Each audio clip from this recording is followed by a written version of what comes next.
महिला सुबह जल्दी उठती है। जल्दी उठने के बाद पूरे घर की साफ सफाई करती है और साफ सफाई करने के बाद बहुत अच्छा अच्छा खाना बनाती है।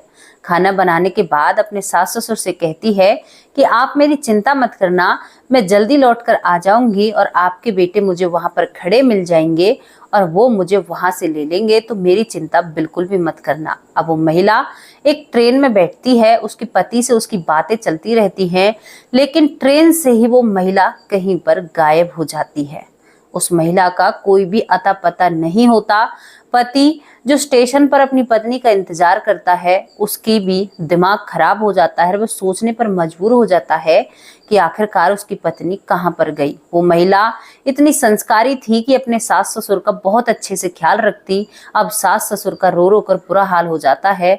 वो सभी कहते हैं कि बेटा, चाहे कुछ भी हो जाए लेकिन हमें हमारी बहू हमारे पास चाहिए। तो दोस्तों, ये माजरा क्या था? एक महिला कैसे एक ट्रेन से गायब हो सकती है, जबकि महिला पढ़ी लिखी थी और बहुत सक्षम थी, हर चीज को जानती थी, लेकिन कैसे गायब हो सकती है?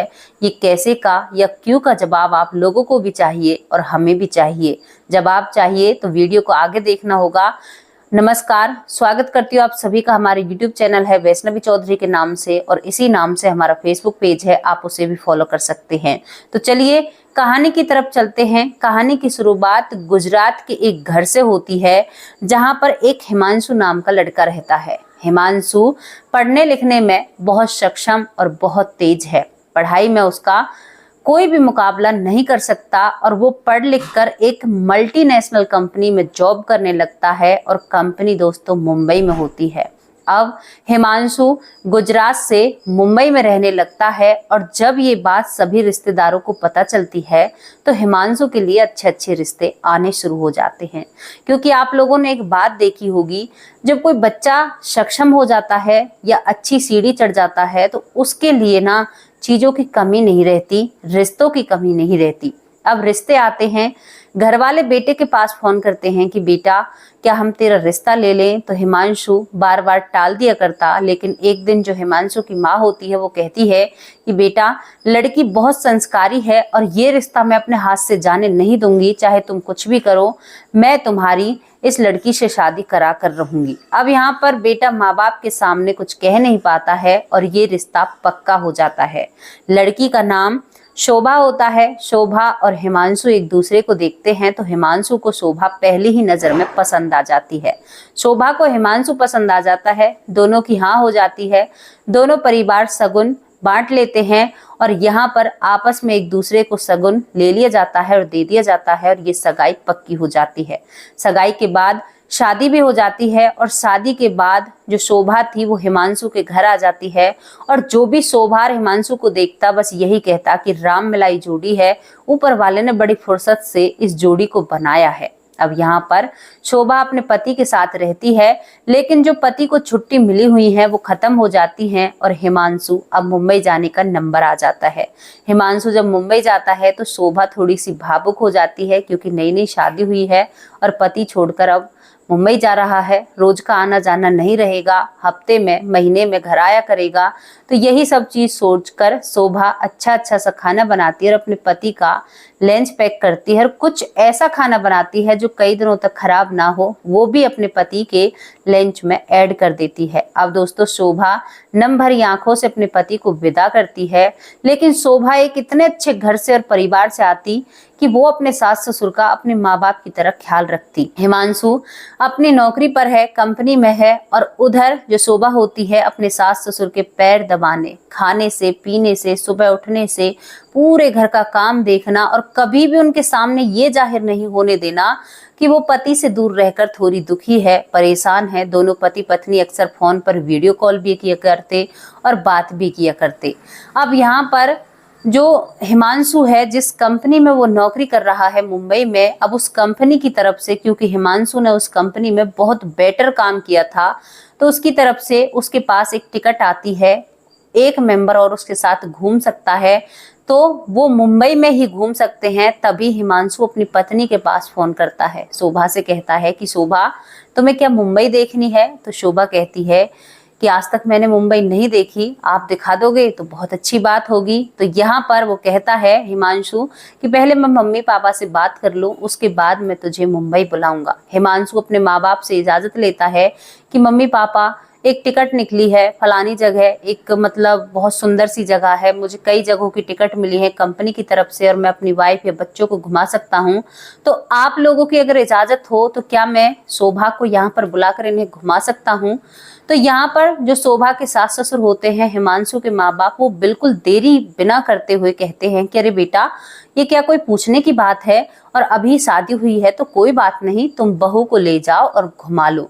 यहाँ पर हिमांशु कहता है कि माँ मुझसे आया नहीं जाएगा, शोभा इतनी बच्ची तो है नहीं, शोभा खुद से आ जाएगी और मैं उसकी टिकट करा दूंगा, सीधी यहाँ पर आकर उतरेगी और मैं यहाँ से जो रेलवे स्टेशन है यहाँ से शोभा को मैं ले लूंगा। अब दोस्तों यहाँ पर करीबन जो गुजरात से सफर था 9 घंटे 25 मिनट का ट्रेन का रास्ता होता है और हिमांशु कहता है कि शोभा से बात करता है कि तुम्हें मुंबई आना है घूमने के लिए और इतना देर का रास्ता है, क्या तुम इसे पूरा कर सकती हो। तो शोभा कहती है क्यों नहीं जी, वहां पर तो आप ही मुझे खड़े मिल जाएंगे। और शोभा अब यहाँ पर बताए हुए दिन पर सुबह जल्दी उठती है। जल्दी उठने के बाद कुछ खाना ऐसा बनाती है जो वो सफर में खा सके और अपना खाना पैक करती है, सास ससुर का खाना बनाकर रखती है और अपने घर पर अपनी एक जानकार दोस्त को अपने सास ससुर की देखभाल करने के लिए छोड़कर जाती है। तब तक वो मुंबई घूमने जा रही है।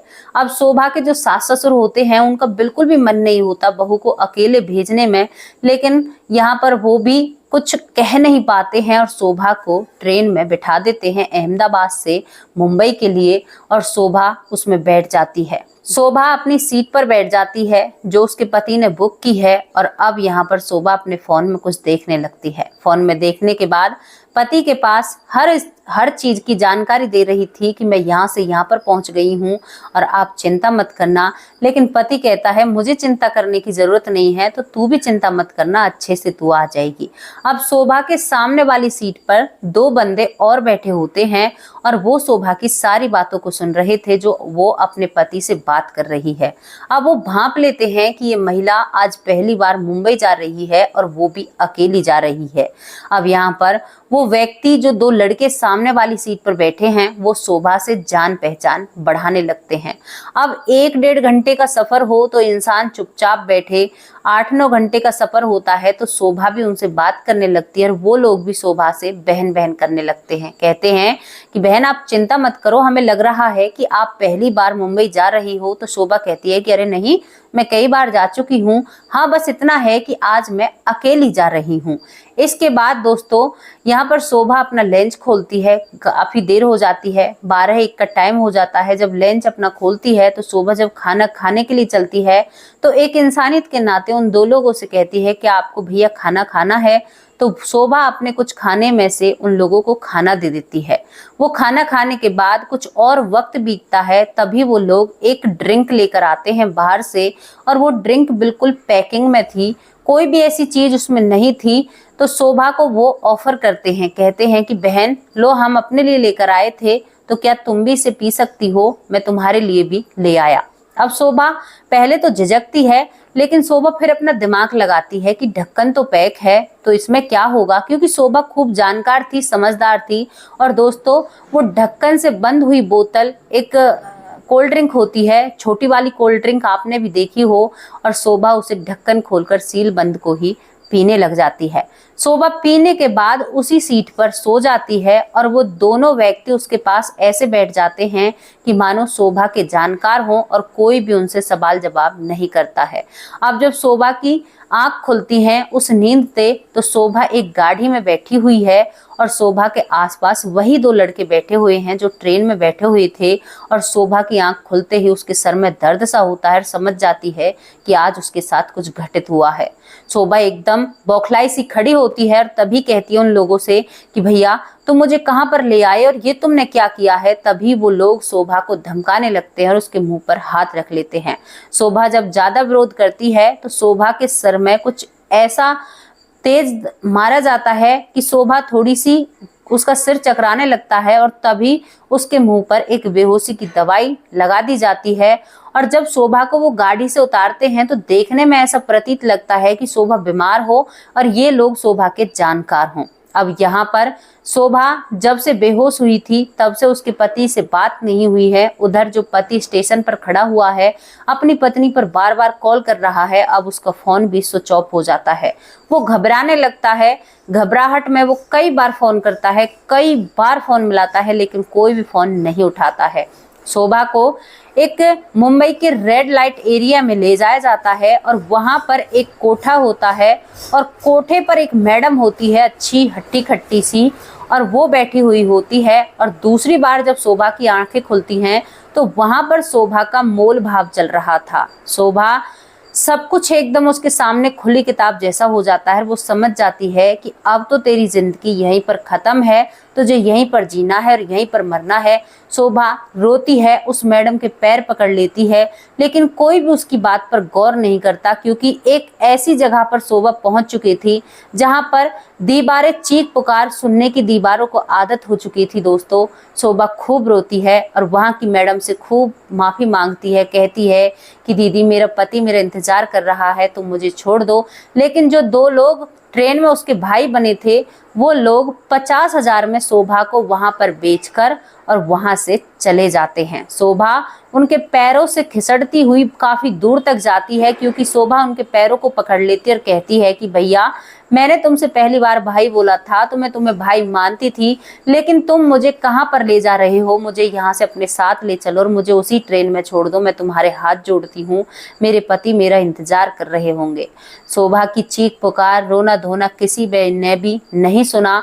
अब शोभा और भी ज्यादा आपे से बाहर हो जाती है और जोर जोर से चिल्लाने लगती है। जब शोभा जोर से चिल्लाने लगती है तो वहां पर और भी दल्ले होते हैं। वो दल्ले शोभा को पकड़ते हैं और एक अंदर का कमरा होता है, स्टोर रूम नुमा होता है, जहां से आप कितना भी चिल्लाओ आपकी आवाज बाहर नहीं जाएगी। और शोभा को भूखा प्यासा उस कमरे में रख दिया जाता है। शोभा जब भी चिल्लाती, जब विरोध करती, जब भी शोभा में मार पड़ती। और दोस्तों, उधर पति की घबराहट इतनी बढ़ जाती है कि पति अहमदाबाद आकर वो सीसीटीवी कैमरे भी खंगालता है कि मेरी पत्नी ट्रेन में बैठी है नहीं बैठी। वहां पर पता चलता है कि शोभा ट्रेन में बैठी थी, लेकिन उतरती की कोई भी फोटो सामने नहीं आती है। वो पुलिस स्टेशन भी जाता है, लेकिन अब वो क्या करे, पत्नी बीच से गायब हो चुकी थी। वो बहुत परेशान रहता है और वो शोभा को याद कर कर रोया करता। उधर माँ बाप ये समझते हैं कि बहू मुंबई में घूम रही है, क्योंकि जो हिमांशु था वो अपने माँ बाप को परेशान नहीं करना चाहता था, लेकिन एक ना एक दिन तो सच्चाई सबके सामने आनी थी। अब इसके बाद हिमांशु बार बार अपने फोन को देखा करता कि पल पल में फोन किया करती, लेकिन अब तो एक भी फोन नहीं आता है। उधर शोभा को कई दिन तक भूखा प्यासा रखा जाता है, उसमें मार लगाई जाती है। उसके बाद दोस्तों, लड़कियों से शोभा को समझवाया जाता है तो शोभा अब राजी हो जाती है और उस कोठे पर सभी लड़कियों को अच्छे अच्छे कपड़े पहनाकर लाइन में खड़ा कर दिया जाता है। उस लाइन में आज शोभा भी खड़ी थी, क्योंकि वो हार चुकी थी, थक चुकी थी पिटकर। बिना खाना खाए 2 दिन रह सकता है इंसान, 3 दिन रह सकता है, लेकिन पूरी जिंदगी नहीं रह सकता। अब यहाँ पर शोभा जब लाइन में खड़ी हुई है तो उसने ऐसे कपड़े उसको पहनाए गए हैं कि आधा ही तन ढका हुआ है। तभी वहां पर एक ग्राहक आता है। ग्राहक उन सभी लड़कियों में से, करीबन 31 लड़की वहां पर खड़ी रहती हैं, उन सभी में से शोभा को पसंद करता है। शोभा पसंद आ जाती है। कोठे की मैडम शोभा और उस ग्राहक को एक कमरे में बंद कर देती है। जब शोभा अंदर जाती है तो शोभा रोने लगती है, लेकिन रोती ऐसी है कि जो बाहर आवाज सुनाई न दे। शोभा उस ग्राहक के पैरों में गिर जाती है और कहती है कि भैया, मेरे साथ बहुत बुरा हुआ है, मैं यहाँ गलती से आ चुकी हूँ और आप बिल्कुल भी एहसास मत होने देना कि मैंने आपको अपनी मजबूरी बताई है। भैया, मैं तेरा एहसान जिंदगी भर नहीं भूलूंगी अगर तुम मुझे बचा लोगे तो। दोस्तों, जो ग्राहक बनकर आया था उसकी आंखों में पता नहीं शोभा के लिए हमदर्दी दिल में उतर आती है और वो शोभा की मदद करने के लिए तैयार हो जाता है। अब शोभा को ये नहीं पता था कि वो कहाँ पर है, क्योंकि बेहोशी की हालत में आई थी। अब यहाँ पर शोभा उस ग्राहक के फोन से अपने पति को फोन लगाती है। जब पति को फोन लगाया जाता है तो पति पहली घंटी पर फोन नहीं उठा पाता है। शोभा कांपने लगती है, उसके पसीने छूटने लगते हैं। तो जो ग्राहक आया है वो कहता है कि शांति करो, अब दोबारा ट्राई करो, क्या पता दोबारा तुम्हारा पति तुम्हारा फोन उठा ले। तो दोबारा की बार में फोन उसका पति उठा लेता है, हिमांशु। और हिमांशु जब शोभा की आवाज सुनता है तो वो बिना कुछ सुने ही खाली हेलो पर ही कह देता है कि शोभा। तो शोभा रोने लगती है। ग्राहक शोभा को चुप करता है कि यहाँ पर मत रो, अगर तुम्हारी आवाज बाहर सुनी तो ये लोग मुझे भी मार देंगे तुम्हारे साथ में। और शोभा रोते हुए अपने पति से कहती है कि मैं पता नहीं कहाँ पर हूँ, लेकिन मैं बहुत गंदी जगह पर हूँ। अब शोभा नहीं समझा पाती है, पति से बात करती है, लेकिन ग्राहक पूरी लोकेशन इसके पति को दे देता है।